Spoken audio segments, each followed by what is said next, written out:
Assalamu alaikum, everyone, and welcome back to the Happy Strong Family Studio.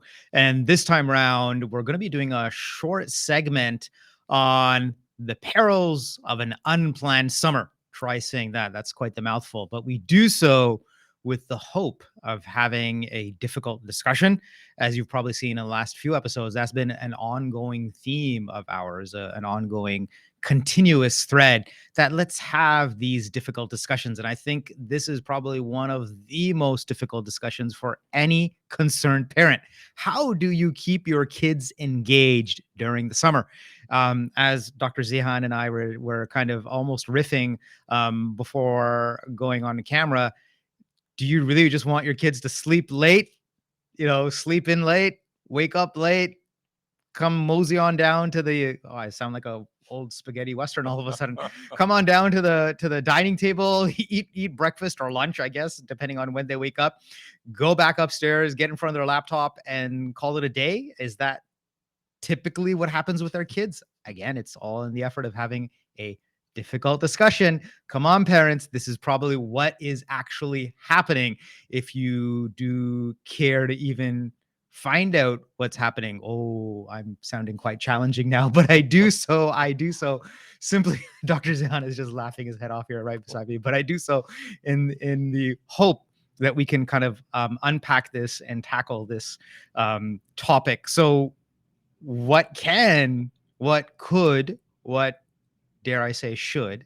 Let's just be a little bit prescriptive here. Dr. Zaihan is a retired surgeon, so I'm sure he's done his fair share of prescribing things and so to use the term. But Dr. Zaihan, what could some of the parents do, realistically speaking? For sure. Jazakallah khair, first of all, Brother Mushtaq, for tackling this topic, which I think is a hidden, unwritten agenda every summer, I think, with most parents.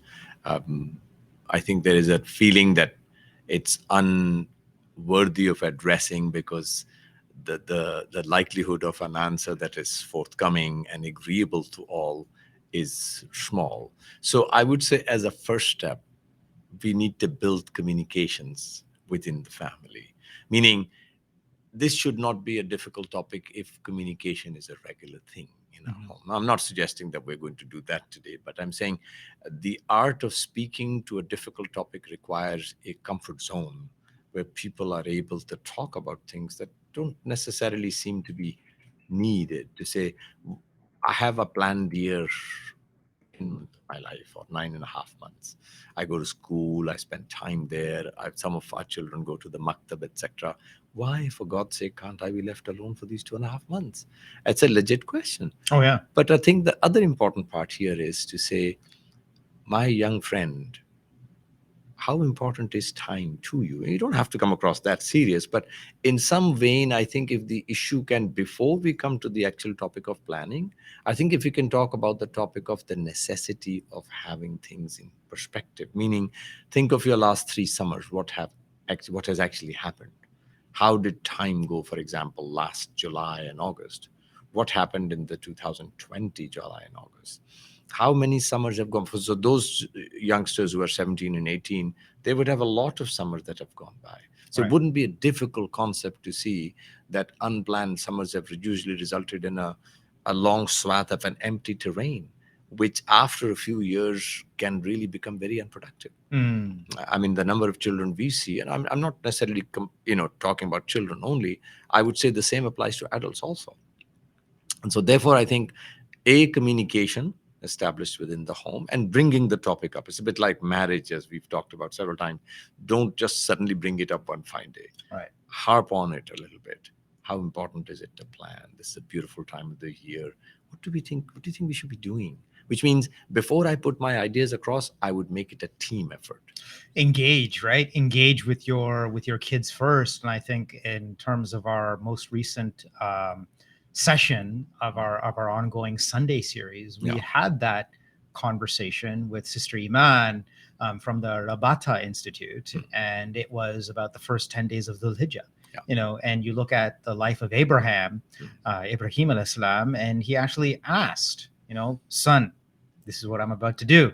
What do you think? And he said, well, Dad, I have faith in you and I have faith in the Lord. If this is the plan, go ahead. Yeah. But the whole point of that exercise is to kind of really engage with your child, ask them.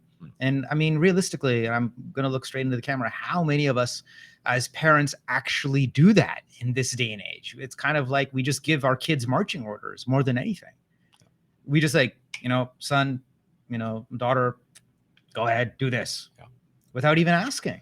I think that whole attitude, Brother Mushtaq, has to at least be looked at again. To say, do I want this relationship, summer or not? Do I want my relationship to remain this way? I mean, a day will come when more difficult questions will come about, right? Oh yeah. They will like somebody at school. They will like somebody in university. They will have a crush on somebody. They might want to do a profession that you and me are completely uncomfortable with. I'm telling you, as an experienced father, you will come across all of this and more.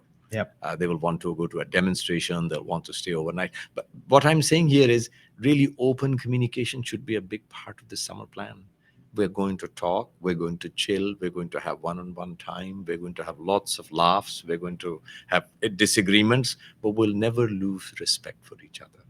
I think if we can put that as a game plan to start with, to say, the other thing I think I'd strongly like to recommend is not to focus on an individual, not to make them feel like they are being targeted for an action plan, because I think that puts too much pressure on people, and it's likely to produce anxiety and neurotic behavior versus a relaxed, chilled attitude to say, we are Muslims. I think we should plan our salahs for the summer. Why not?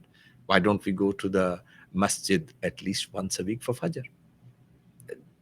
I think the more nonchalant you are, the more relaxed you are, the more almost like you dropped it as a hint you are, I think the more likely you will get youngsters to act. Yeah, we're not in any way describing here like a professional improvement plan, a PIP, as the folks at Amazon or some of the larger enterprise, organizations in a professional work setting do.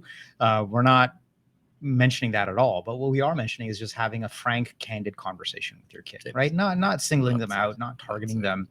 So then so it's one, communication. This has been an ongoing push of ours, just to have that open communication. Because again, going back to our most recent conversation with Sister Iman, I think culturally speaking, it's just far too easy as a parent to say, I'm telling you what to do, end of story, right? So just take a step back and have that open communication. Also remembering that as Muslim parents, for those of us who want to quote that line, the Prophet Muhammad, peace be upon him, has mentioned that our children should be allowed to make their decisions with consultation. Consultation is a big part of this way of life. Consultation actually is proposed in pretty much every relationship. And parenting is probably one of those relationships where, if consultation, for example, has been seen to be the norm in the house anyway, the dad doesn't make the decision to move, for example, to find a different job or to do something else, like, change their car. If that conversation does not involve consultation on a regular basis, then I think no plan will really have much of a chance of a success, because I think to propose brand new changes in the face of very different actions is going to fall on a flat face. So I think whatever we do for a plan, let us make some kind of effort to say, this is a consultation, we will all benefit. So I think what I'm saying is, let's not put this emphasis on children's summer. Let's try and make a more we plan to say, how would we be as a family if we never cooked a meal together, for example? How would we be if we never really did some gardening at the same time? Or maybe not the same time. Hey, maybe Khalid has a different time frame, Aisha has a different time frame, and she's different, she's better at this and he's better at that. And dad doesn't have to take the garbage bag out every week. How about if we make a game plan that we all contribute to the laundry of the house? We all also have an ice cream together. I'm not saying that it just has to be confined to chores, right? But we could all be revising our surahs with each other. Hey, Dad, which surah are you doing this week? Oh, I am doing that last portion of Surah Yasin. Oh, Dad, I've already memorized it. Oh, son, but you are so much clever and so young, and you have so much ability, and I don't. Could you help me out, etc. So it could really almost sound like a family affair. It doesn't have to be sound like something that's focused on youngsters. Oh my gosh, there's so much to unpack there. It's so good, right? So maybe perhaps to recap, do your surahs together as a family. Go to the ice cream store, go to the ice cream parlor, maybe cook a meal together. How often have we actually as parents done that with our kids? Do these types of activities together as a family unit. So again, you're not singling any one child out. You just want to engage with them. And I think that at the end of the day, look, let's even you and I look back at our own childhood, right? These are the memories that we remember now. Sure. But let's also kind of let's take a different approach. What about that child that is like maybe in that phase? I know for the younger kids, it's easy enough. Come on, let's go. Just jump into the car, hop in, and let's go. But what about for that maybe that preteen or for that teen kind of phase where like mom and dad, oh come on, really? I don't want to do anything with you guys. I don't want to be even seen with you. What about that phase? What kind of wisdom I would say, Brother Mushtaq, a plan lot there? of this would still be related to what kind of relationship exists between the parents and the youngsters. Mhm. I not for a moment think that people like to be taken as isolated individual beings that are doing their own things. This may sound posh in a company of teenagers. It does not look good when it comes to a game plan. It doesn't look good when the family has been made to feel we are doing this together. We do things together. We have a plan for each other's. So, for example, I strongly emphasize the need to discuss the family dynamics. There is a system of family values. We don't make noise after 11 o'clock in the house. Mhm. We don't have a shower at 3 in the morning. We don't completely ignore the entire family and eat on our own. These values, I hope, are established over a period of time. And by no means am I saying that teenagers won't be teenagers, and sometimes dads won't be dads. I've myself found after a long day when I was working to come home and just not want to be bothered. Yeah. I think that's okay. I think if the youngsters can be given their space and not be forced into I've never suggested, I hope in all this, that we are ever making somebody do something. My thoughts are make it such a normal thing that the family is taken to be the highest priority in a person's life. We do things together. I was reading, there is a book that Dr. Leonard Sachs has written. Okay. It's called Collapse of Parenting. Oh. Collapse of Parenting, and highly recommend reading it if people have time. Mhm. Dr. Leonard Sachs, by the way, is a psychologist. He's also a family doctor. Okay. What he has described is the remarks of a successful youngster. And would you believe that he found some of the most successful youngsters, Mhm. meaning performing well at school Okay. and basically performing well outside school? Oh, all right. Do tell. So what he found was consistently that there was a family value system established. For a classical example, he gave the example of youngsters who were going off for a treat of some sort for the weekend. They were going out with their friends. Okay. But the father of this successful family, a rich person in his own context, he said, no, my son is going to the cottage and he's going to be cleaning the boat and he's going to be taking the guts out of a fish. This is what he proposed. He was also doing work in the barn. Obviously, needless to say, the son didn't like it. But it was noticed that as time went on, Yeah. these children were actually with the most strongest family values because they were made to feel a part of the family and being given an opportunity, sometimes which they didn't like. So, for example, they didn't allow their children to go off with their friends while the family was going to a different location. They said, Right. no, we are as a family going somewhere and we will go together. And it's too bad if you don't. But again, this does not happen without some protests and some dislikes. So Yeah. I think this idea that our children, our youngsters will always agree with us, this is a very modern parenting concept. This concept is coming from, I must please my child no matter what. This results in children that will be the most tyrant type children when Okay, they okay. grow up. These will be the children that will most likely have a resentful attitude towards things. They may also, in fact, be very entitled. Maybe have an entitlement. Now, I'm not a psychologist, but I'm saying what you're reading more and more is youngsters who are informed and who are involved. are the most likely to do well in later life. So we're not just talking about the summer plan here. We're actually talking about a game plan for life.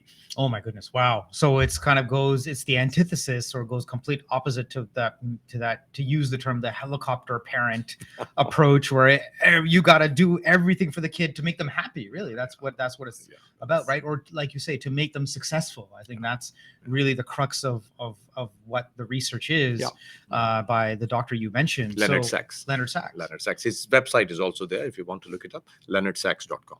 Okay. So people who want to independently look it up can also research this thing. And by the way, Leonard Sachs is not on his own. The word spells Leonardsax. Got it. Okay. I was just about to ask you whether there's a SAKX or SAX. Yeah. So you've got that. Producer Kashif will get it up on the screen So for this us. is well worthwhile looking up for people who are struggling with parenting, because these things will ultimately, a game plan for the summer ultimately will become a big part of parenting. Yeah. And once you have a plan, and you can make things like daily checklist. I've got one right in front of me. You don't have to, but again, things that are written down generally are things that will take place.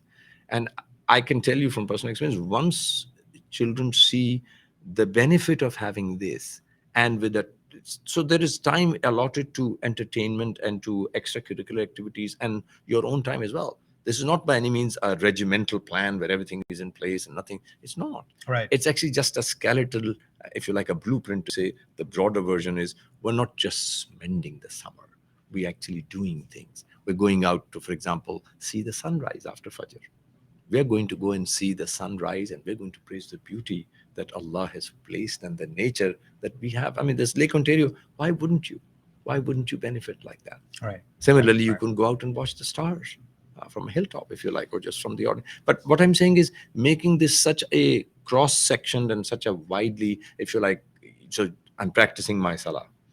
We're having a picnic. We are watching the sunrise. We're doing fishing. Yeah. We've gone out, canoeing. This is up to the families. Not everybody will have the same resources. But what I'm saying is make it a really part. I mean, obviously for working parents, it may not be happen. All of this may not happen. But how about 8 weekends being planned? Yeah. That's still a lot of planning. That's 16, 17 days of planning. And whatever is coming is also planned. Okay, what are we going to do next year, for example? There are children who will be very fond of reading. Let's sit down one day in a month and we talk about the book that we all read. Right.